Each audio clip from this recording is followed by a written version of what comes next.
नमस्कार दोस्तों, स्वागत है आपका हमारे YouTube channel learn with scholar में। दोस्तों, आज की हमारी वीडियो का टॉपिक है अपठित गद्यांश या अनसीन प्रोज। जैसा कि आप लोग जानते हैं कि सीटेट की परीक्षा में अपठित गद्यांश और अपठित पद्यांश से संबंधित प्रश्न पूछे जाते हैं। लगभग 15 प्रश्न इन दोनों गद्यांश और पद्यांश से आते हैं। तो इस वीडियो में मैं आपको एक गद्यांश को हल करके बताऊंगा और उसी तरीके से आप गद्यांश हल करेंगे तो जाहिर सी बात है आप सारे प्रश्नों को आसानी से हल कर सकते हैं। तो चलिए दोस्तों, शुरू करते हैं आज का ये वीडियो।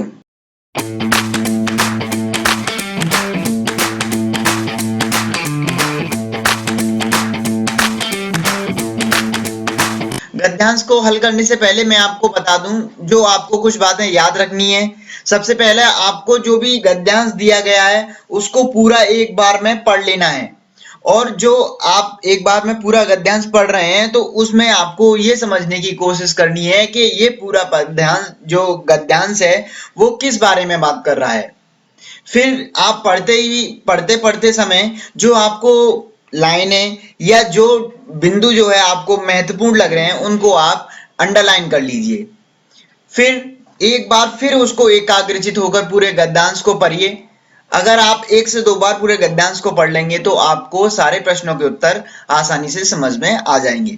जो गद्यांश होता है उसमें शीर्षक संबंधी प्रश्न भी पूछे जाते हैं, इसीलिए आपको गद्यांश के केंद्रीय भाव को भली भांति समझ लेना चाहिए कि इसका केंद्रीय भाव क्या है। क्या ये मुख्यतः बेरोजगारी के ऊपर बात कर रहा है, क्या ये लघु उद्योग के बारे में बात कर रहा है, या ये टेक्नोलॉजी के बारे में बात कर रहा है। तो ऐसे जो एक ही केंद्रीय भाव जो होता है जहां उसका पूरा जो गद्यांश होता है वो उसके ऊपर बेस होता है। कभी कभी क्या होता है कि गद्यांश में कहीं अंडरलाइन भी आ जाती हैं वहीं से, तो उन अंडरलाइन को आपको बहुत अच्छे से समझना है। और इन सब बातों के लिए सबसे आपको जरूरी है कि आपको थोड़ी बहुत हिंदी व्याकरण की नॉलेज होनी चाहिए, या अगर आपको सामान्य जानकारी हिंदी व्याकरण की है तो आप आसानी से गद्यांश के प्रश्नों को हल कर सकते हैं। तो आइए दोस्तों, करते हैं एक गद्यांश को हल। आप भी देखिए, आप भी इस तरीके से गद्यांश को हल कर सकते हैं। आप ये जो गद्यांश देख रहे हैं ये सितंबर 2016 की सीटेट परीक्षा के पेपर फर्स्ट का है। तो आइए दोस्तों, इसको हल करने की कोशिश करते हैं। तो इसको पहले एकाग्रचित होकर ध्यान से पढ़ना है। लघु उद्योग उन उद्योगों को कहा जाता है जिनके समारंभ एवं आयोजन के लिए भारी भरकम साधनों की आवश्यकता नहीं पड़ती है। तो देखिए, पहली लाइन ज्यादातर पैराग्राफ में वो इंपॉर्टेंट ही होती है। यहाँ ये बताना चाह रहा है कि ये लघु उद्योग जो होते हैं उनके लिए, उनके आरंभ के लिए, समारंभ यहाँ कंफ्यूज करने के लिए ऐसे वर्ड दे दिए जाते हैं जिससे आप कंफ्यूज हो जाते हैं। तो आपको कंफ्यूज नहीं होना है। समारंभ एवं आयोजन के लिए यानी उनको शुरू करने के लिए और उनका संचालन करने के लिए भारी भरकम साधनों, यानी भारी भरकम साधन क्या है, उद्योग धंधे शुरू किसके द्वारा किए जाते हैं, मशीनों के द्वारा। तो भारी भरकम साधनों की आवश्यकता नहीं पड़ती है। तो पहली लाइन तो ये मुख्यतः इंपोर्टेंट हो गई। वे थोड़े से स्थान पर थोड़ी पूंजी यानी थोड़े से धन और थोड़ी सी जगह पर और अल्प साधनों से ही प्रारंभ किए जाते। अल्प साधन क्या है, बहुत कम मशीनों के द्वारा ही आरंभ किए जा सकते हैं। फिर भी उनसे सुनियोजित ढंग से अधिकाधिक लाभ प्राप्त करके देश की निर्धनता, गरीबी और विषमताओं से एक सीमा तक लड़ा जा सकता है। यानी अगर ये अल्प साधन अगर इनको शुरू किया जाए तो क्या होगा, देश की जो गरीबी है, ठीक है, निर्धनता है, गरीबी है और जो भी विषमताएं हैं इनसे कई हद तक लड़ा जा सकता है या दूर किया जा सकता है। अपने आकार, प्रकार तथा साधनों की लघुता व अल्पता के कारण ही इस प्रकार के उद्योग धंधों को कुटीर उद्योग भी कहा जाता है। यानी ये लघु यानी छोटे होते हैं, लघुता व अल्पता यानी कम समय जो भी लगता है इनके कार्यों में, लघुता व अल्पता के कारण इनको क्या कहा जाता है, इन्हें उद्योग धंधों को, जो लघु उद्योग धंधे हैं उन्हें कुटीर उद्योग भी कहा जाता है। इस प्रकार के उद्योग धंधे अपने घर में भी आरंभ किए जा सकते हैं। कहाँ आरंभ किए जा सकते हैं, अपने घर में भी आरंभ किए जा सकते हैं, ठीक है। और अपने सीमित साधनों का सदुपयोग करके आर्थिक लाभ कमाया जा सकता है। वही पहले जो लाइन होगी इसको अंडरलाइन करने की जरूरत नहीं है। और सुखी समृद्ध बना जा सकता है, यानी खुशहाल बना जा सकता है किसकी वजह से? जब आर्थिक लाभ हम हमारे पास पैसे आ जाएंगे तो क्या होगा? हम सुखी होंगे, समृद्ध बन जाएंगे, यानी खुशहाल हो जाएंगे। भारत जैसे देश के लिए तो इस प्रकार के लघु उद्योगों का महत्व और भी बढ़ गया है, क्योंकि यहाँ युवाओं की एक बहुत बड़ी संख्या बेरोजगार है। लघु उद्योग का यहाँ पर बार बार वो आ रहा है, शब्दों का प्रयोग आ रहा है। तो देखिए लघु उद्योग क्या है? जो भी भारत में जो भी युवाएं हैं, जो युवा पीढ़ी है, वो कैसी है? अधिकांशतः बड़ी संख्या में बेरोजगार है, इसीलिए इसका महत्व जो है बढ़ गया है। यहाँ पर भारत में क्या है? लोग बेरोजगार हैं, इसीलिए लघु उद्योग का महत्व बढ़ गया है, लोग घर पर काम कर रहे हैं। इसी कारण महात्मा गांधी ने मशीनीकरण का विरोध किया है। किसने विरोध किया है? महात्मा गांधी ने मशीनीकरण का विरोध किया था। उनकी यह स्पष्ट धारणा थी कि लघु उद्योगों को प्रश्रय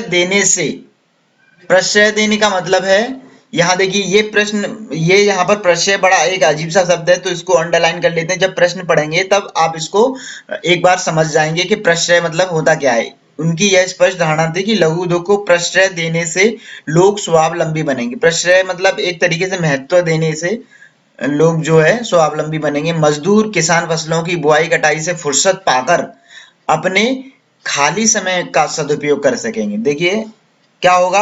अब लघु उद्योग का अगर वो स्वावलंबी बन जाएंगे तो जो भी मजदूर किसान हैं वो अपनी बुआई कटाई के बाद में जो उनका समय बचता है, उस खाली समय का क्या करेंगे? वो समय का सदुपयोग भी करेंगे।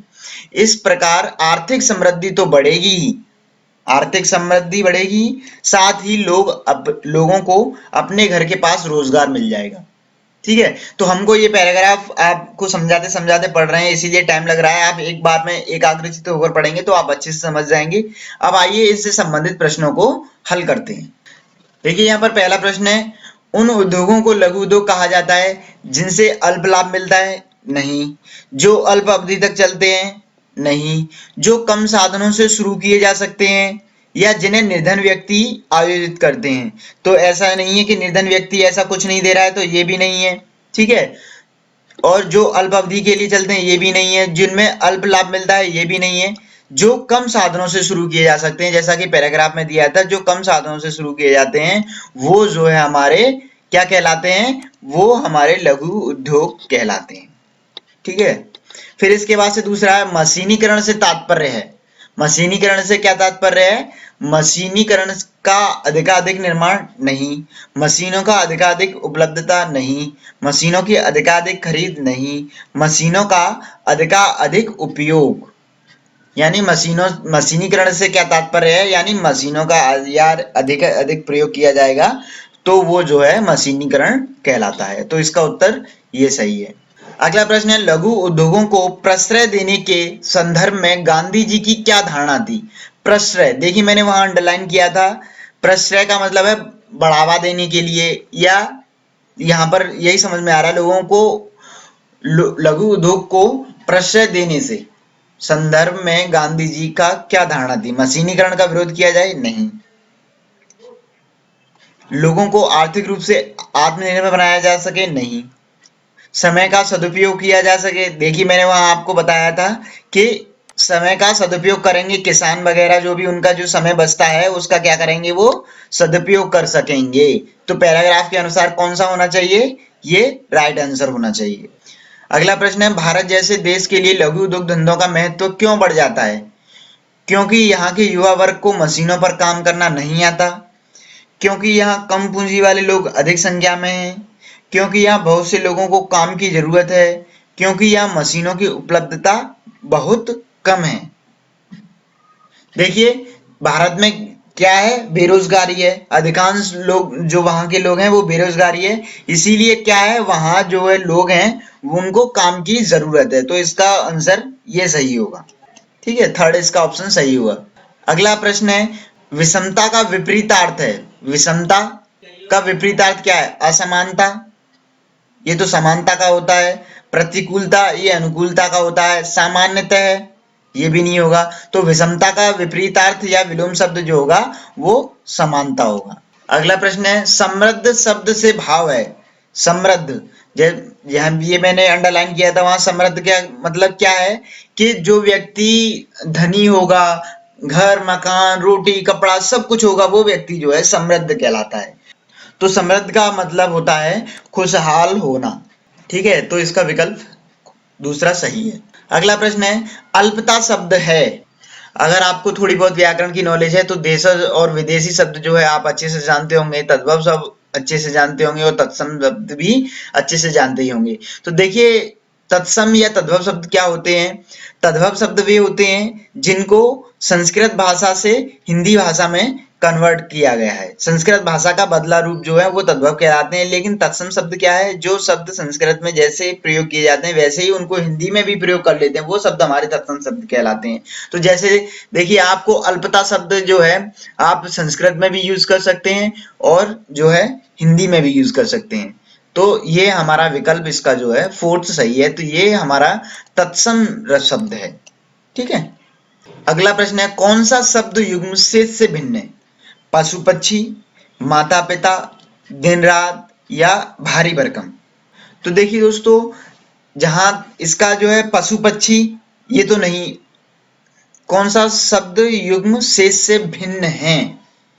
तो देखिए, पशु और पक्षी ये दोनों अलग अलग हैं। ठीक है। दिन रात ये दोनों अलग अलग हैं। माता पिता ये दोनों अलग अलग हैं।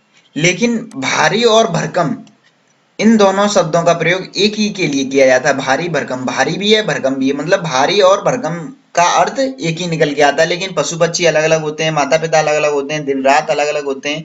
यहाँ इसका जो राइट आंसर होगा वो भारी भरकम होगा। गद्यांश के अनुसार प्रश्रय शब्द का भाव है। देखिए, प्रश्रय, प्रश्रय का मतलब है अनुमोदन, अप्रूवल लेना, नहीं। स्वीकृति देना, नहीं। नियुक्ति करना, नहीं। तो इसका राइट आंसर जो है वो होगा संरक्षण देना। ठीक है। गद्यांश के अनुसार प्रश्रय शब्द का भाव है संरक्षण देना, यानी वो कुटीर उद्योग को जो है हमें अपने देश में संरक्षण देना चाहिए या स्थापित करना चाहिए। तभी जो है जो भी हमारी युवा पीढ़ी है बेरोजगार है उनको रोजगार दिया जा सकता है। आई होप दोस्तों आपको गद्यांश के प्रश्नों का उत्तर देना आ गया हो। आप 2-4 गद्यांशों को ऐसे और हल करके देखिए, आपको जो है इनके उत्तर देना आसानी से आ जाएगा। तो अगर आपको हमारा वीडियो पसंद आया हो तो हमारे चैनल को लाइक कीजिए, शेयर कीजिए, सब्सक्राइब कीजिए। पद्यांश से रिलेटेड वीडियो हम फिर से लेकर हाजिर होंगे। तब तक के लिए धन्यवाद।